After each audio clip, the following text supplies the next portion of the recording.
A quali dati, documenti e cartelle stai permettendo di accedere al tuo modello di intelligenza artificiale? Infatti puoi avere password protette, database sicuri e server configurati al meglio, ma se colleghi un assistente di intelligenza artificiale a un intero archivio di un tuo cliente, rischi di mettergli a disposizione molte più informazioni di quelle che gli servono. Ed è proprio da questa riflessione che ho avuto modo di rivedere la struttura con cui lavoro e gestisco i dati dei miei clienti.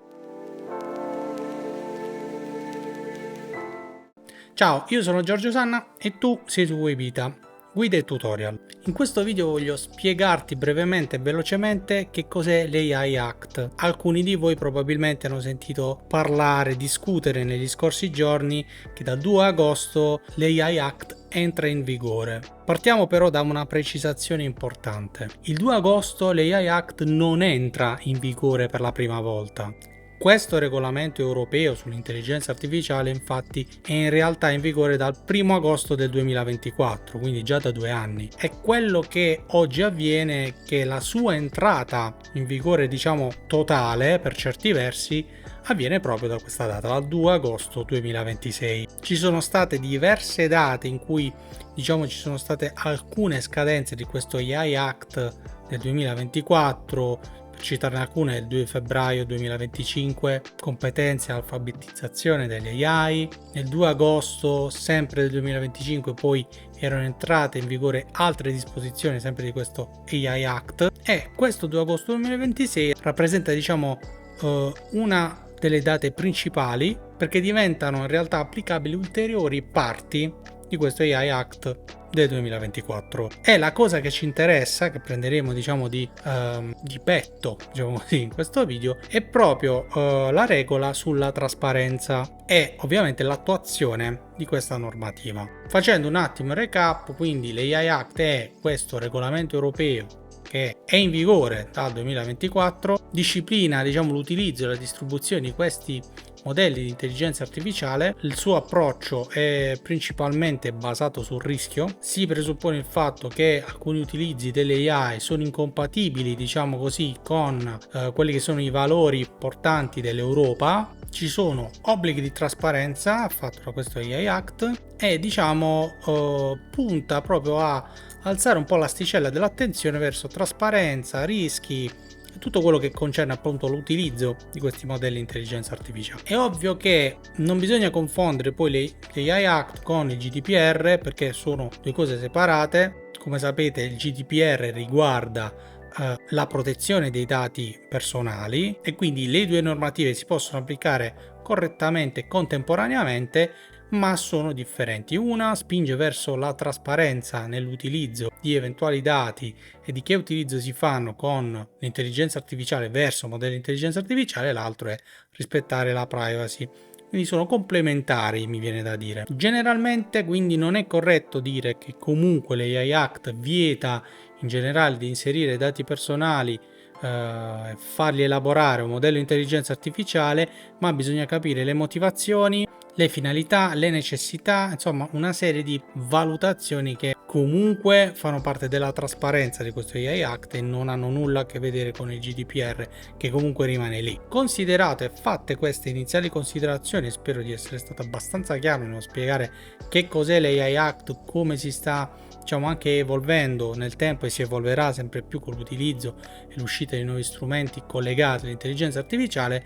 Quello che faccio in questo video è spiegarti un attimino quello che ho fatto io come Webita e con Webita per gestire al meglio e strutturarmi al meglio per essere sia trasparente nei confronti dei dati che elaboro dei miei clienti, sia di capire come strutturarmi per stare più tranquillo, mettiamolo così, quindi tutelare i miei clienti e lavorare al meglio anche con questi modelli di intelligenza artificiale. La prima importante misura che secondo me chiunque deve fare, che tu abbia un'azienda o sia un professionista, è l'organizzazione e la struttura reale delle cartelle dei tuoi clienti, quindi di quello che tu vai a inserire in una cartella per un tuo cliente. Parlo ovviamente di cartelle del computer. Gli archivi infatti principali di clienti, i tuoi clienti in genere, contengono dati che non per forza devono essere o possono essere utilizzati e devono essere utilizzati da un'intelligenza artificiale, anzi magari hai dati di contratto, documenti di diverso tipo che nulla hanno a che fare con il lavoro che magari serve fare per quel cliente e utilizzare l'intelligenza artificiale per fare quel lavoro. In questi documenti anche è facile avere dei dati, diciamo, e che sono abbastanza delicati anche del cliente stesso. Per questo quello che ti consiglio come prima cosa è creare una cartella di lavoro che sia separata per il tuo cliente. La puoi usare in locale sul tuo PC o per esempio, come faccio io, anche direttamente in cloud, in modo che poi mi ritrovo questi documenti e le cartelle di lavoro del modello IA che utilizzo anche in cloud, dove dentro ci saranno i documenti strettamente necessari come informazioni sul progetto, eventuali strutture tecniche, obiettivi, stili, funzionalità e magari indicazioni operative, e ovviamente tutti i documenti che stanno questa dentro la cartella saranno preventivamente sanificati. Che significa? Cioè tolti di qualsiasi riferimento dato inutile che non è utile, diciamo, all'elaborazione con un'intelligenza artificiale per produrre un output. Quindi tutti i dati sensibili, anche se dire dati sensibili non è proprio corretto, tutti i dati, diciamo, personali o dell'azienda che non servono all'elaborazione con un'intelligenza artificiale non ci devono essere, sono inutili.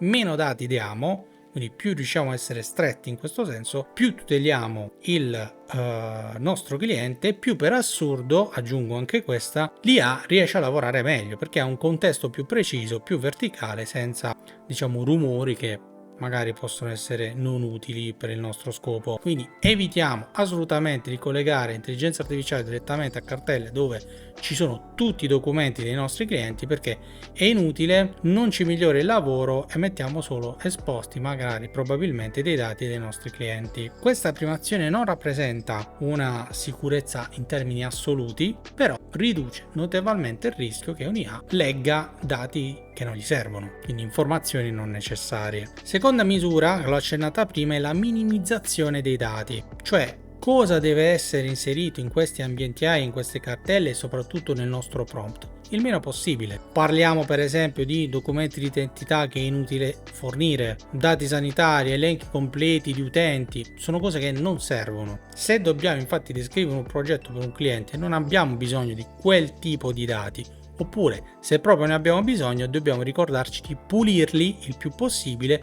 per fornirli poi alle nostre AI appunto sanificati. Creare delle sintesi sanificate, come detto prima, quindi rimuovere nomi, rimuovere riferimenti personali, mantiene solo il know-how necessario che serve all'IA per svolgere il compito che gli diamo. Quindi il principio è utilizzare meno dati ma molto più pertinenti, quindi andiamo a ottimizzare anche il lavoro che fa il nostro modello. Terza misura importantissima sono token e password. Le credenziali reali, quelle di produzione, perché magari quelli di locale in staging ok ci sono, non fa niente, ma quelle di produzione non devono mai essere né inserite in un prompt né nelle cartelle del cliente del progetto che magari stiamo portando avanti. È chiaro che non bisogna neanche inserire queste chiavi API eventuali o password eccetera o token nel nostro codice se stiamo sviluppando qualche cosa, perché in passato all'inizio specialmente succedeva anche questo, devono essere sempre messe come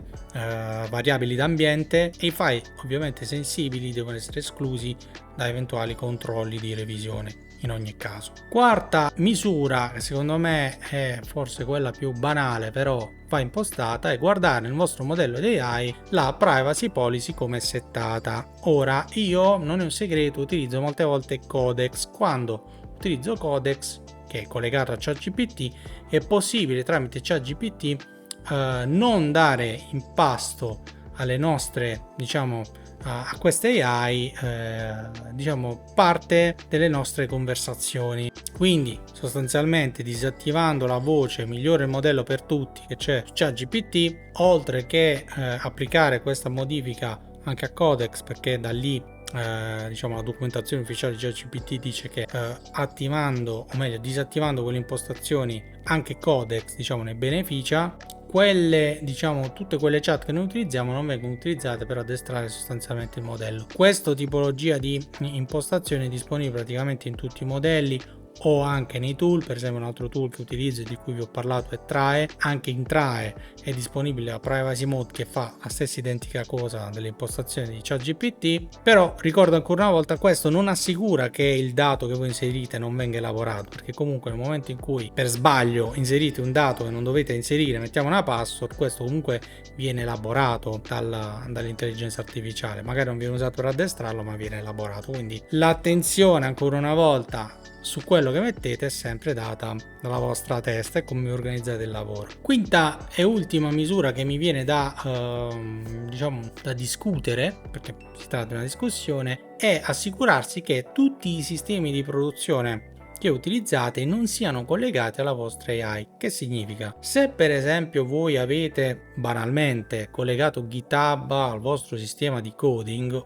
o GitHub a Codex, GitHub a qualsiasi altro modello intelligenza artificiale alla gente che utilizzate voi, o anche qualsiasi altra piattaforma, non per forza GitHub, qualsiasi altra, questa piattaforma lavora su del codice, ma attenzione, non va mai a lavorare per esempio sui database dove vengono conservati e magari arricchiti i dati di eventuali utenti o vostri clienti. Quindi non date sostanzialmente accesso al database o a database, o ancora peggio secondo me a CRM, a modelli del genere, in modo che state sicuri che i dati che magari vengono scritti dentro al database in maniera ovviamente dinamica non vengono poi letti o messi a disposizione delle AI. Quindi tenete sempre distaccato database CRM da eventuali vostri modelli di intelligenza artificiale, e solo quando vi serve utilizzate sempre solo quello che vi serve per un determinato task. In ultimo, però non lo considero neanche un numero tra i 5 punti che abbiamo affrontato,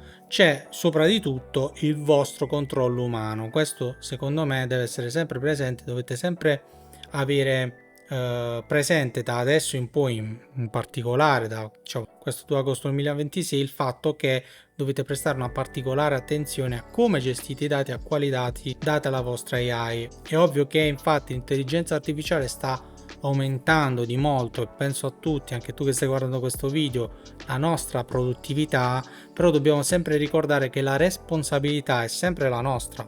È come se quel lavoro lo facessimo noi, però lo demandassimo a qualcuno con i dati che vengono elaborati chissà dove su server che non abbiamo prettamente il controllo, quindi meno gli diamo meglio è. Altra cosa che poi voglio dire, è ovvio che se utilizzate modelli prettamente utilizzati in locale, adesso c'è questo trend, in realtà da un po' di mesi che ve ne ho parlato io stesso in qualche video, su tutti i modelli che ci sono quantizzati, molto più piccoli, che si possono far girare su macchine più piccole, o addirittura adesso ci sono modelli grandi con prestazioni molto elevate. Compro un Mac da 128 GB di RAM, gli installiamo un modello in locale e lavoriamo tutti su quello. Ecco, quella è una soluzione molto valida in termini di privacy, però ovviamente richiede uno sforzo maggiore economico e soprattutto richiede qualcuno che vi gestisca quella parte là di installazione e manutenzione del vostro modello in locale. Dovete sempre, come ho sempre consigliato all'inizio, mettere su una bilancia i vantaggi che ha l'azienda o voi come professionisti con magari quelli che possono essere gli svantaggi che ha sempre un'azienda in termini economici o di privacy, eccetera. In base a quello prendete le vostre decisioni, non c'è una ricetta giusta per tutti. Il punto comunque quindi di questo video è ovviamente quello di non smettere di utilizzare le AI solo perché c'è questa novità dell'AI Act che entra in vigore con un'altra scadenza, però è quello di non collegare in maniera indiscriminata qualsiasi modello di intelligenza artificiale a qualsiasi cartella, documento, contratti, dati sensibili, eccetera. Quello dovete toglierlo dalla testa, dovete cercare di utilizzare una struttura il più pulita possibile, il più stretta possibile, per stare anche tranquilli e far stare tranquilli i vostri clienti. Io come al solito ti ringrazio se hai visto il video fino adesso, ti invito a lasciare un commento se vuoi dire la tua su questa questione, oppure se vuoi dirci come sei strutturato tu, perché no, sarebbe utile magari anche per altri che guardano. Metti un mi piace, segui il canale e noi ci vediamo al prossimo video come al solito.